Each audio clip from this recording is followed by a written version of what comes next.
Hello mga Lods, tuloy tayo mga Lods kasi kanina ay binablock ni Reels yung isang kanta kaya napiktuhan yung ating mensahe, no? So yun pala, minsan bawal din pala gumamit ng mga audio music na hindi galing sa kanila. So yun po, tuloy tayo. The Spirit of the Bridge. Tama ba? The Spirit of the Angels of Bridge. Yung gusto nating i-share, no? So yung Revelation chapter 21 verse 9, in-explain na natin yan. That is the image of role model as a couples. So there's something intact of thoughts, concretely, deep and wide understanding, and that is the heavenly prosperous mindset sittings here on earth as mystery, as part of mysterious ways, as mystery of mysteries. So yung dalawa na yan ay nakikita, nakilala, pero yung isa o yung dalawa ay naging famous sa ibang panahon, nakilala sa ibang panahon, at hindi sila nakilala sa ibang panahon, pero kilalang kilala sila. So what I mean, mga Lods, pag set up kasi galing sa Diyos is that is a perfect angels of bridge to spark great things, no? Kung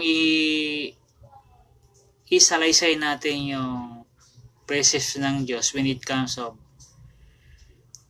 cleave together or tinatawag na helpmate from Genesis.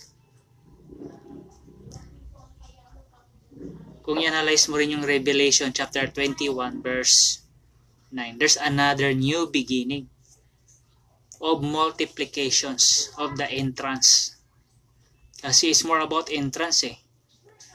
The first entrance of the angel before the Noah's flooding. The second entrance of the angels, which is singular in plural form, just only in spiritual aspect, no other than Jesus Christ. The third entrance of the angel, which is the Father, in plural form, which is the entrance of the heavenly host, as in physical aspect, for great purpose of His kingdom. From verse 1 to verse 2 of Revelation chapter 21 verse 1 until verse 2. So ang reference naman yan is Matthew chapter 26 verse 53. Okay, pakibasa natin, no? So this is part of understanding para hindi naman ako nagmamayabang, nagmamataas, nagpapaunawa lang. At hindi rin tayo magiging kulto basta maraming verses na basihan, no? Kasi marami ngayon na simbahan, both side. Ang isang simbahan, ay kulto yan. Isang simbahan din, ay kulto yan. Sinong totoo? Kung kulto ang tawag mo, bawat isa, lahat na lang, di ba? So yung nagpapaunawa siguro, kung anghel man nagpapaunawa, yun lang siguro totoo. Yun nga lang, wala sa pulpito. Kasi pinaunawa lang as added. Okay, Matthew chapter 26 verse 53. Ito yung literal entrance of angels, which is the process also. Kaya maraming nagka-interest nito mga Lods, mga demonyo. Matthew chapter 26 verse 53. Okay, basahin natin ha. Okay. Think thou that I cannot now pray to my Father, and he shall presently give me more than 12 legions of angels. So mga Lods, maliwanag po yan. That is the third part, generations of the entrance of angel. First, from the entrance of angel from Noah's time, before Noah's flood. The second is no other than Jesus Christ for the sake of the ministry of the kingdom na pinaunawa, singular form in plural form, pero in spiritual aspect kasi maraming sumunod sa kanya sa spiritual eh. Hindi yan yung totally volumes of entrance of angel kasi siya lang pumasok. The third one is the Father itself.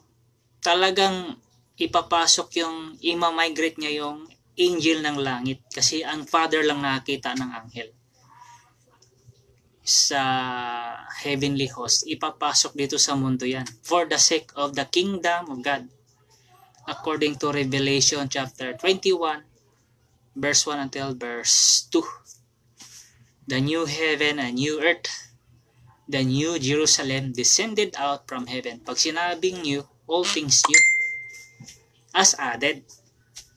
Kasi ang laki pa ng mundo, hindi pa nasaturate ng mga tao. Yeah, for God's sake, for God's kingdom's sake, ang Ama lang ni Jesus Christ ang nakakaunawa na idadagdag niya itong mga creature na ito, which is literal, for the sake of the kingdom of God. Kaya yung Revelation chapter 21 verse 9 na nirevealed sa atin ng Diyos, that is a role model of new couples for the kingdom. So sinabi ko kanina, when it comes to pioneering, there's a lot of deep understanding. Okay? Deep understanding, wide, concretely. Kaya nga sabi ko, yung mga bagay na yan, sa Revelation chapter 21 verse 9, kung sa ating panahon yan na ginagamit o mangyayari sa ating kapanahonan, ay lahat pinag-uusapan, lahat ng anggulo, at lahat ng aspeto, to concrete, strengthening, empowerment, and good foundations, and security matters, and all kinds of plans, contingency plans or operational plans process. Nandyan lahat. Kasi yung bride dyan, that is the bridge of millions according to Genesis chapter 24 verse 60. She is like Rebecca. Rebecca bang nakatukoy doon? Ang reference doon is Revelation chapter 22 verse 17. Plural form. Singular and plural form. It means pluralism of the entrance as the bridge. Ano yung sabihin yan? Intact, perfect relationship prepared by God. Yung mind setting which is prosperous, kingdomly mindset, na kailangan mangyari yung plano ng Diyos in many ways, in mysterious ways, as mystery of mystery.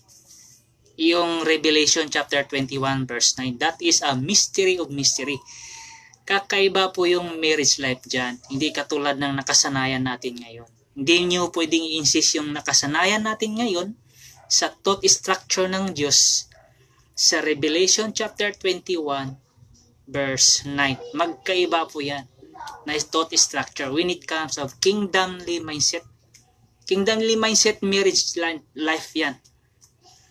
One is represent for millions. King James Version nyo lang mababasa yung millions. sa Genesis chapter 24 verse 60. Okay, basahin natin ha mga Lods. May millions dyan. The Bible is speak multiplication. Anong nangyari sa marriage life ngayon? Bakit decrease this subtraction? Multiplication ang tinutukoy ng Bible. Binibreak nila yung principle ng Diyos sa mga human boxes of teaching of marriages. Okay? So, Genesis chapter 24. Kung may mga Bible kayo, sunod lang kayo mga Lods ha. Basahin natin. Verse 60. Okay, basahin natin. And they blessed Rebekah pala. No? And they blessed Rebekah and said unto her, Thou art sister, be thou the mother of thousands, of millions, with S. It means hindi lang 1 million. Millions of millions. Ayan, no? And let thy seed possess the gate of those which hate them. Ito binahagi ng Old Testament, which is redundant. Ano namang reference ng redundant? Ecclesiastes chapter 1 verse 9. Para papasok tayo doon sa Revelation chapter 22 verse 17. Okay.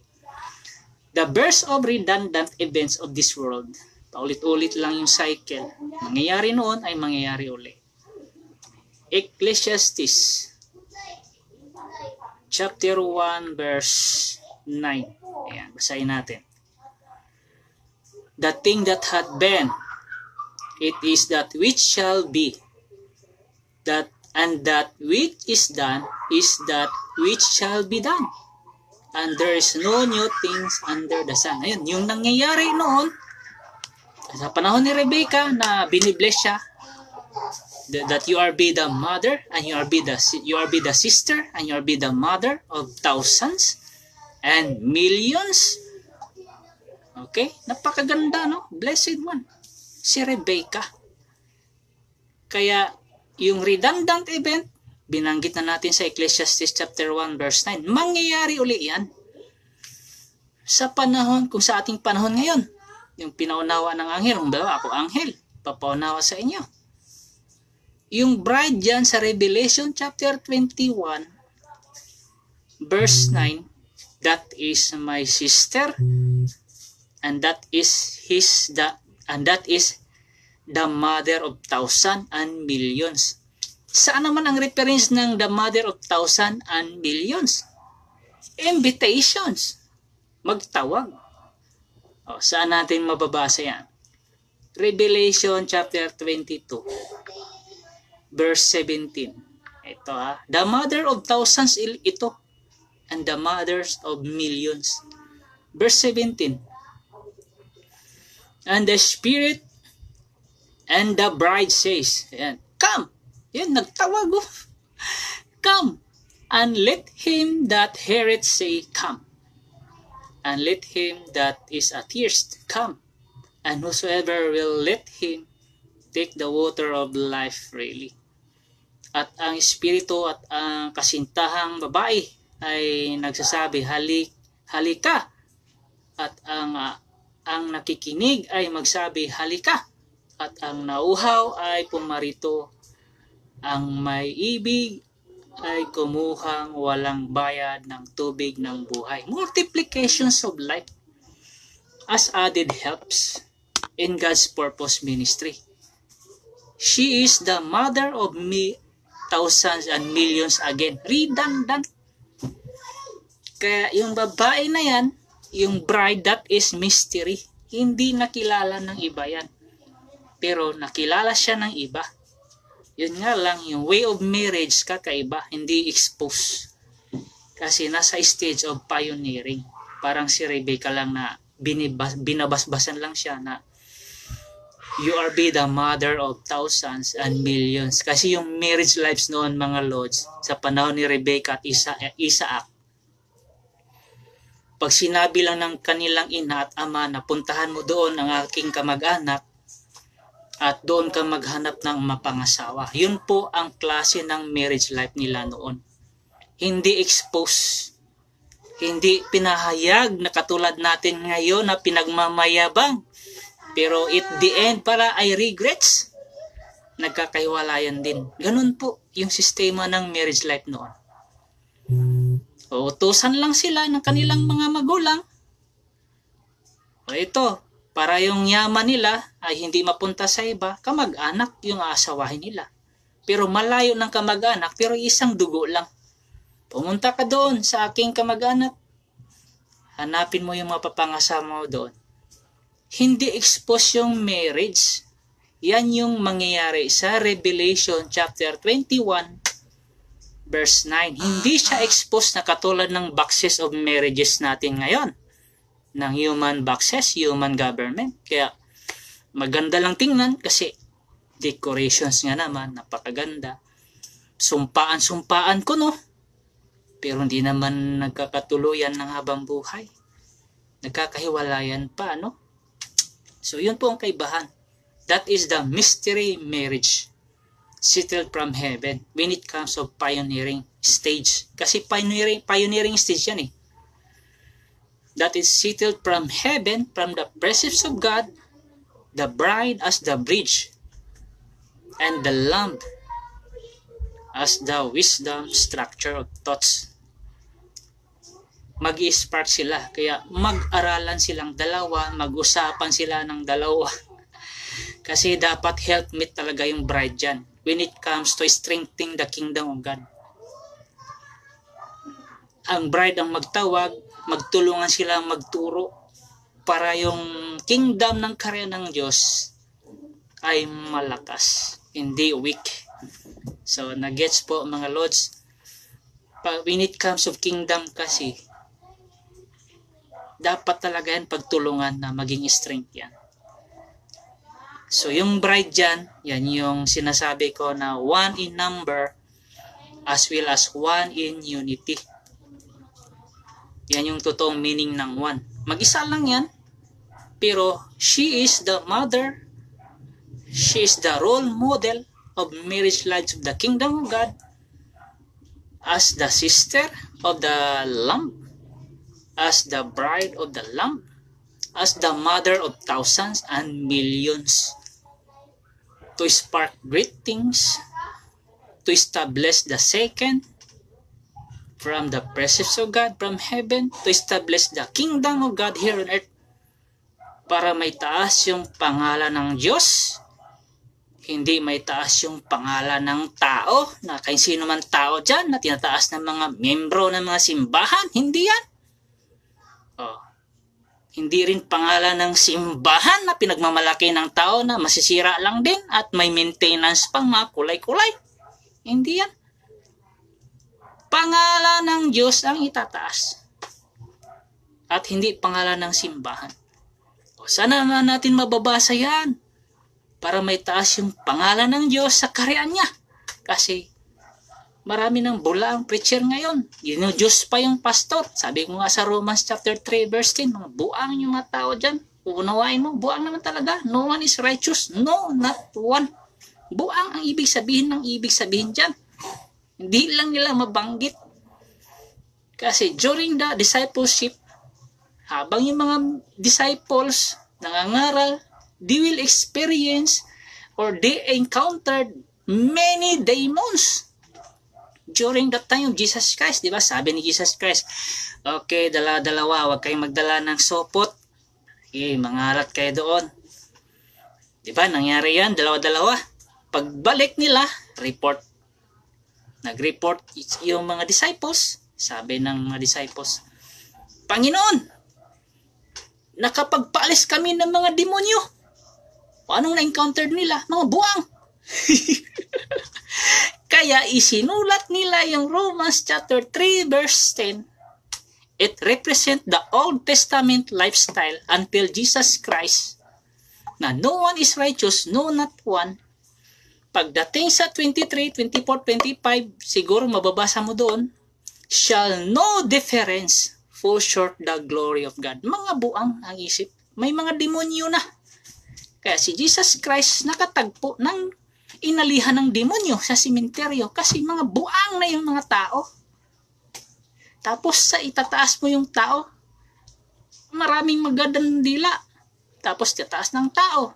Kaya nga sabi ko sa interpretasyon, itataas mo yung tao, itataas mo yung buang. Ginagawa niyong Diyos yung buang. Kaya awkward, di ba? Yung theology na gigawin mong Diyos yung apostol mo, gawin mong Diyos yung pastor mo. Parang hindi ukma sa Romans chapter 3 verse 10, no one is righteous, no not one. Wala ngang matuwid eh. Tapos itataas mo. Buang, di ba? So saan natin itataas yung pangalan ng Diyos? Hindi pangalan ng simbahan, hindi rin pangalan ng tao, kundi pangalan ng Diyos. Okay, Romans chapter 9 verse 17. Okay, Lords, may mga Bible kayo dyan. Buksan natin. Romans chapter 9 verse 17. Ayan. Okay? Ang nakakaunawa, you are a blessed one. Pero mga ma-pride, kahit nakakaunawa, matigas pa rin ang puso. Romans chapter 9 verse 17. Okay, basahin natin, Lords. For the scripture said unto Pharaoh, even for this same purpose have I raised thee up, that I might show my power in thee, and that my name might be declared throughout all the earth. Pangalan ng Diyos, hindi pangalan ng tao. Yun nga lang, may proseso. Anong proseso? The spirit of Pharaoh, yung tatay, hindi yung anak. The spirit of Pharaoh, kasi yun lang ang sumunod kay Joseph during the time of famine. Hindi yung anak na buang na sinatawag na sa palabas na Ramesses ba yun? Yung tatay, yun yung espiritu ng tatay ang gagamitin to establish the second. Matindi yan, Lords. Bulgarian. Kaya nga sabi ko nga dito, pag nag-intervene ang Diyos, sumunod kayo. Kasi Bulgarian, full change. Lahat mag-benefits, mabubuhay. Naantay lang natin yan kung kailan yan. Pero darating din yan sa ating panahon. That is a form of leadership from heaven. Heavenly host ang maghahari, sila ang mamumuno. That is the third part of redundant event from the entrance, from the beginning. During the time of before Noah's flood, there was the entrance of angels. Nandoon yung mga giant during that time. And the second time, the entrance of angel is Jesus Christ in a form of spiritual aspect. Just for to establish. It's all about pioneering yung process. Kasi pioneering din yung ginawa ni Jesus Christ to establish the kingdom. Luke chapter 4 verse 43. Basahin niyo yan. So, redundant verse, Ecclesiastes chapter 1 verse 9. Redundantly, hindi pinaunawa ng mga simbahan yan kasi maraming ang bulag. Isaiah chapter 56 verse 11. Mga simbahan maraming bulag na mga pastor. Puro kulimbat lang sa pangaral. Pinaganda, entertainment style, para mangulimbat lang ng pera. Hindi pinangaral yung plano ng Diyos na magligtas talaga. Diba? Anong nangyari? Obserbahan nyo yung mga simbahan. Mga pastor ang tinataas. Kawawa yung membro. Ano pa? Hindi lang mga pastor Lahat siguro ng religious. Umpisa natin sa Catholicism kasi nagmula tayo sa Catholicism bago tayo nag-convert sa Word of God kasi nagbukas tayo ng libro. Natuto tayo. Blessing lang din dahil ginamit yung Catholicism na dumating yung Biblia sa Pilipinas. Yun nga lang. Hindi ko sinisira na when it comes of history of religion, there will be misunderstanding of sharing the Word of God. Kaya, mayroong history sa atin na magulo yung religion during that time. Bago sila nag-reign during Spanish time. Diba? Kaya there will be a lot of persecutions kasi there's a lot of barriers of preaching na hindi matanggap ng mga Catholicism na sabihin natin si Rizal na inimbres nating hero. Hindi naman yan Katoliko talaga si Rizal sa ibang history ng books. That is Protestant. He is the one against the teaching of Catholicism. Kaya siya persecuted ng mga praile during the history. Hindi ko lang matarok lahat yung history na yan kasi matagal na kasi yan eh. No limit ang hirian, el filibusterismo. Binasa ko lang yan, pero hindi ko siya sineryoso kasi mas more on ako sa Bible. Pero sa college ko lang naunawaan na the events of Rizal is also redundant. Those people, the character of the Bible na nangyari din sa buhay ni Rizal. So is related pa rin sa mga nagpapaunawa ng katotohanan. Kaya underground yung ginawa ni Rizal. So maraming naniwala kay Rizal at ginawang hero natin. So yung ginawang hero natin hindi Katoliko, Protestant si Rizal. Kaya nag-away-away naman din ngayon sa buhay ni Rizal. Gumawa din ng religion na Rizal yan. Natuwa na. Ang dami na mga kalukuhan. Sabi rin naman na buang na naman. Magulo. So yun po mga Lods. As part of added lang ito Lods ha. Pero hindi ako nagtataas sa sarili ko. Pinaunawa ko lang na dapat ang Diyos ang may taas. That is the regime of the Father, which is the leadership from heaven, the entrance of heavenly host, for the sake of the kingdom, which is the third time process of the entrance of heavenly host. Kasi yung Ama lang ang nakakita ng mga anghel, hindi yung mga ordinary people na sa ating nakapaligiran. Hindi, kasi during the time of Jesus Christ, nung nag-report na yung mga 70 ba yun, 2 by 2, nangangaral sa bayan na naka-encountered sila ng mga demonyo, nagpagaling sila. Kasi mga buang na halos yung mga tao doon. Anong sabi ni Jesus Christ? I saw Satan like thunder, like lightning fall from heaven. Si Satan kasi, sinabi niya lang Satan, pero in the form of the angel yan. Pero marami talaga mukhang Satan kasi ang Espiritu kasi, they are able to multiply also. That is the Spirit, life. Kahit sino. Kasi all created, temporal, or immortal, or unseen creature, or sabihin natin visible or invisible. Yung mga invisible being that God created as creations temporarily, yung mga spiritual being, they have capacity to multiply itself like God. It able to manifest the people. Kaya sabi ko nga, hindi lahat ng blessing ay galing sa Diyos. Pag ang puso mo, inimbrace mo yung mga masamang espiritu, hindi lahat ng blessing galing sa Diyos. Kasi papasok doon yung mga creature, spirit na tutulong sa'yo na hindi mo alam na kalaban pala ng Diyos yun kasi nag-rebuilding nga creation. Kaya lagi ako na-advise na lagi magbasa sa Bible, you must to align your spirit to God para malaman mo na yung blessing mo pala ay galing sa Diyos, hindi galing sa demonyo.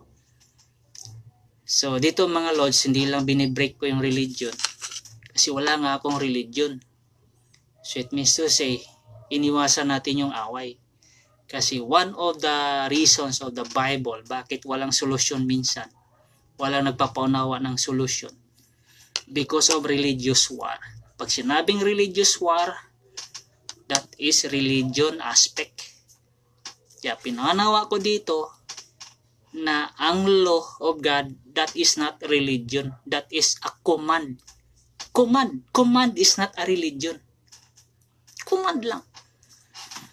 Pag sinunod natin yung command ng Diyos, we are not under the religion. Kaya minsan pinaliwanag ko dito, kung lahat may takot sa Diyos, hindi na kailangan ng self-defense. Yung baril, hindi na kailangan. Kasi may takot sa Diyos eh. Halimbawa, buong mundo, may takot sa Diyos. Talagang sincero na nagpupuri. Buong mundo ha. Not in a form of religion. Magpupuri sa Panginoon. May away pa ba? May gagawa pa ba ng baril? Wala na. Peaceful yun. Walang religion. Pag nag-embrace pa kayo ng religion habang panahon, magulo pa rin. Mas maganda, i-break nyo na yung religion just to follow the commands of God. Wala nang religion kasi religion is created by human. Kaya maraming nag-aaway, magulo, duguan. Walang kapayapaan. Just try to understand, deep understanding and deep analyze yung sinishare ko dito. Hindi ako nagmamarunong Lods ha. Kasi sinishare ko lang na itaas natin yung pangalan ng Diyos. Analyze, kailangan po ba ng baril? Pero kung dihado pa tayo, kailangan natin ng baril, security lang. Kasi buang nga sa panahon pa ni Jesus Christ, yung mga disciple na inutusan niyang dalawa-dalawa, naka-encounter sila ng demonyo. Tingnan mo yung mga taong inalihan ng demonyo. Huwag mong sabihin na hindi magwala yan. O may napanood nga akong reels Sabi ng mayari, bakit mo pinatay yung aso ko? Nakatali naman yan. Yung lalaki, lumapit lang doon sa aso, pinatay. Hindi niya aso pumunta lang doon sa bahay para lang patayin yung aso. Anong masasabi nyo? Buang yun. Hindi niya aso, papatayin niya, nakatali pa. Buang. Anong klaseng utak? So, pag ganyan na-encountered mo sa paligid mo, environment mo, delikado. Daming buwang. Maghawa-hawa pa yun. Dami ng buwang. Analyze nyo. Daming buwang. Kasi, may kumikilos. Mga necromancy spirit, mga mangkukulam. So, ang daming anggulo. So, the bride is the angels of bridge. Anggulo. Magulo pa yung mundo, anggulo. Pero yung bride dyan is anggulo for greatness. Angels of bridge. As your sister, as my sister. Example lang Tapos pag angel yun, as his wife or bride. And then as she is the mother of thousands and millions. So yun po yung papel niya. So helpmeet, that is the principles of God from the beginning when it comes of marriage, settled from heaven. Si Adam at si Eve, that is a settled marriage from heaven.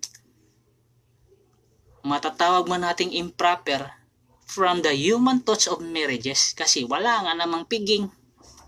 Innocent sila Pinartner ng Diyos.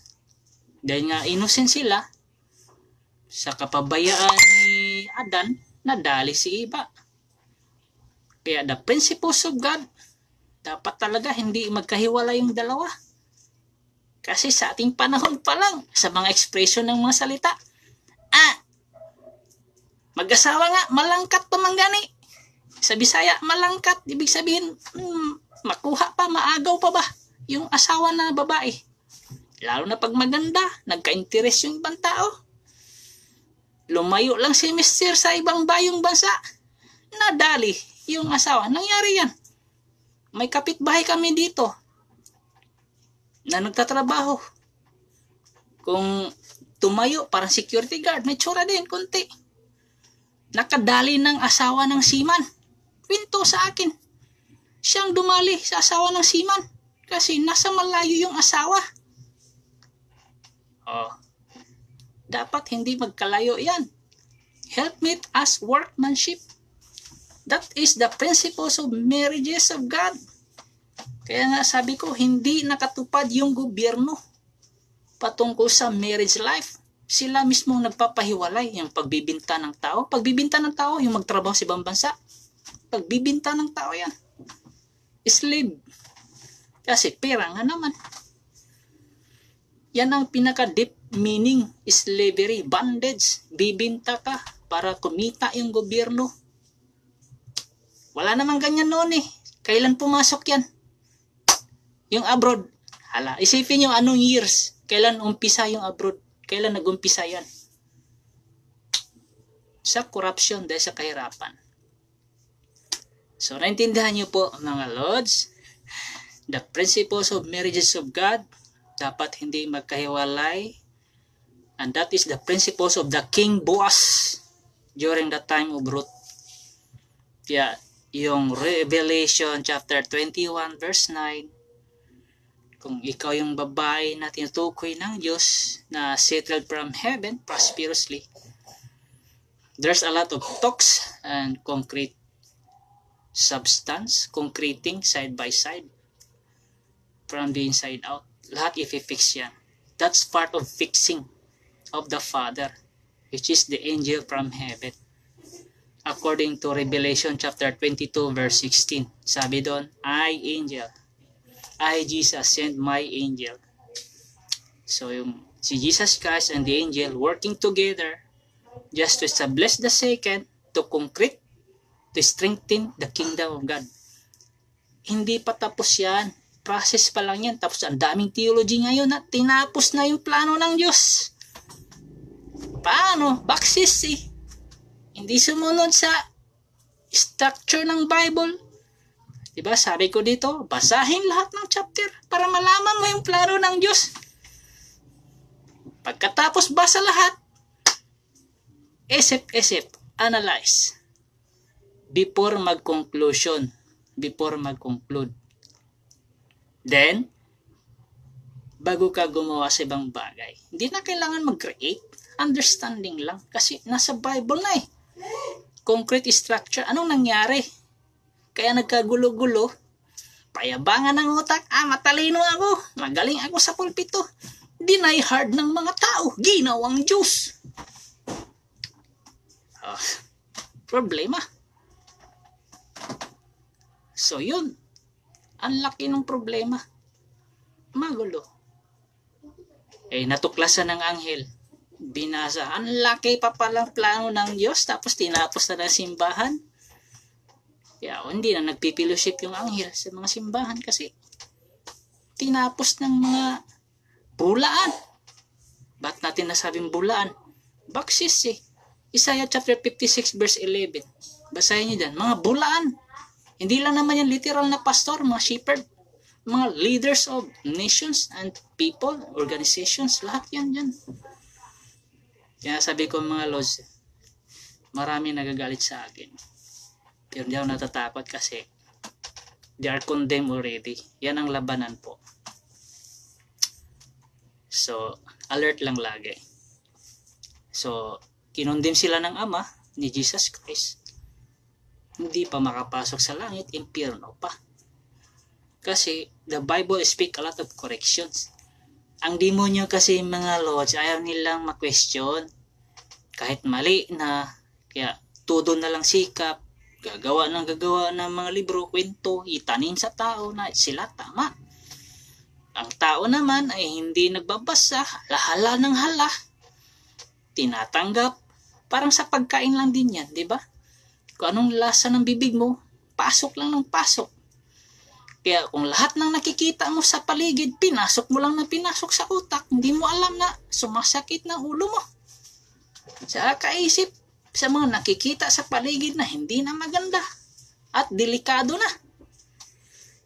Pagkatapos, huli ng lahat kasi walang nagpaunawa.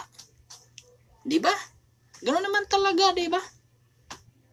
Kaya hanggat may nagpapaunawa, hindi ka magsisisi kung unawain mo, kung tutulungan mo yung nagpaunawa. Anong problema ngayon? O may issue nga, diba? Yung sa Comelec, ano ba yun? Machine ba yun? Mahak. I-analyze nyo na lang kung sinong tama. Yung attorney ba o yung taga-Comelec? Kasi sa mga ganyang bagay, alam na natin yan. Kung sino nagluluko dyan. I-analyze lang. So, yun po mga Lords. Revelation chapter 21 verse 9. That is the role model of couples when it comes of the kingdom of God.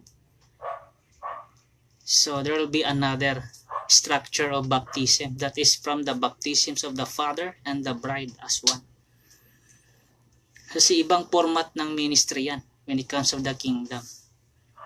Hindi katulad ng ginagawa natin dito sa mga simbahan. Magkaiba po yan. New nga eh. New. Hindi mo pwede insist yung kagawian mo tapos i-apply mo doon sa bago. Magagalit ang Diyos. Kaya nga sabi ko, kung ikaw iba ang religion, tapos ikaw ang nakaposes ng grace and blessing of new heaven and new earth, wag mo talagang ilagay sa isip mo na maggawa-gawa ka ng revolto dyan. Kung halimbawa, ikaw Katoliko o ibang religion, mga Buddhist o ano man,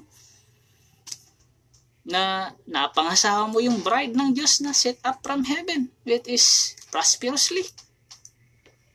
Wag talagang dumating sa puso't isipan mo na gagawa ka ng religion, tapos kagawian ng mga tao, ginagawa mo rin. Noong unang panahon, hindi yan. Hindi pwede yan. Frankly speaking, you must to change your mindset. Kung ngayon pa lang, kung ikaw yung babae na gagamitin ng Diyos, you're the speak with something greater. Iba po yan. Pag sinabing new, you must obey the structure of God through the angel, His hands here on earth. Magkaiba ang structure ng thought structure ng simbahan natin ngayon sa new heaven and new earth. Magkaiba po yan.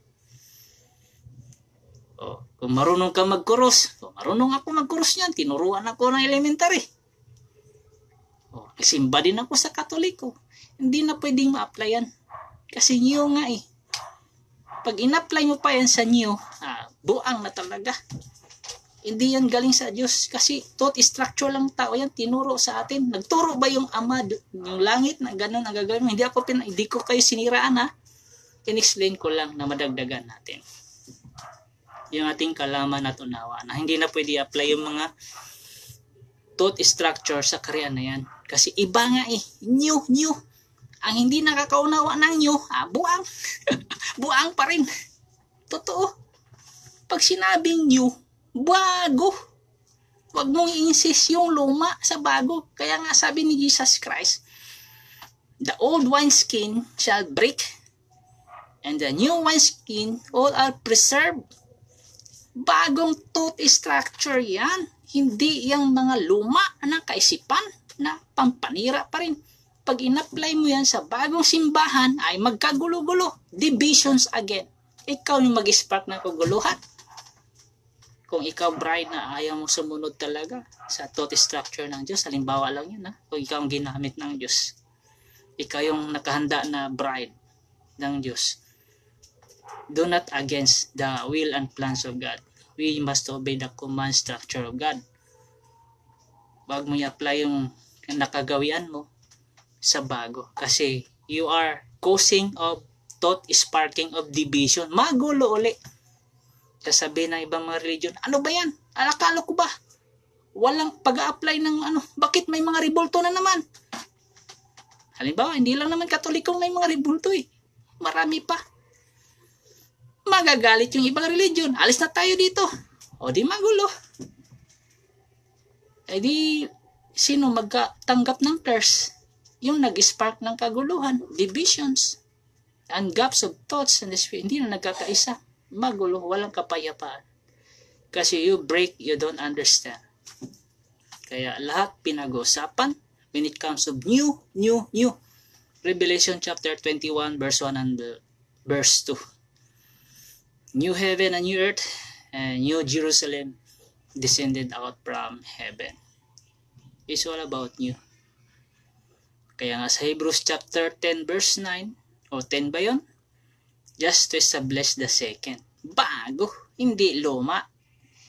Sira na yung luma eh. Yun yung sinasabi ni Jesus Christ. The old wineskins break and spill to the ground. And the second one, is all preserved. So, magandang buhay. Hindi sira. Na-gets? So, yun po mga Lods. So, Opium ni Popcorn, nagpapata ng Simi Balot is brought to you by Budweiser, 7up, and Readbo sa mga naghawak ng acorn sa loob ng 7 continents of the world. At magaganda at puti at maganda ay mag-iingat kayo sa inyong mga sarili. At after nyong malaman ang mga bagay-bagay, we gonna dance in the freedom we know as a new one. Around the world, around the world. Okay? So, yun po.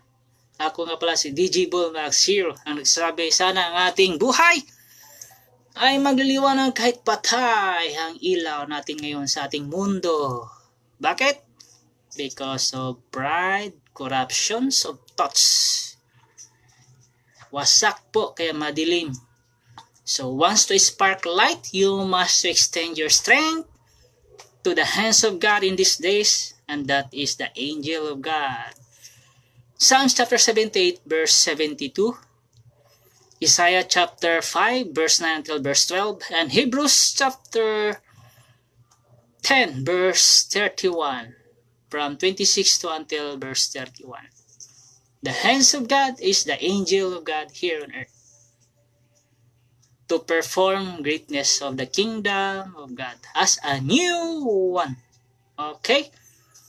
Unawain natin ang mga bagay-bagay. Pag-usapan natin ang mga bagay-bagay. Just do it according to the thought structure of your heart.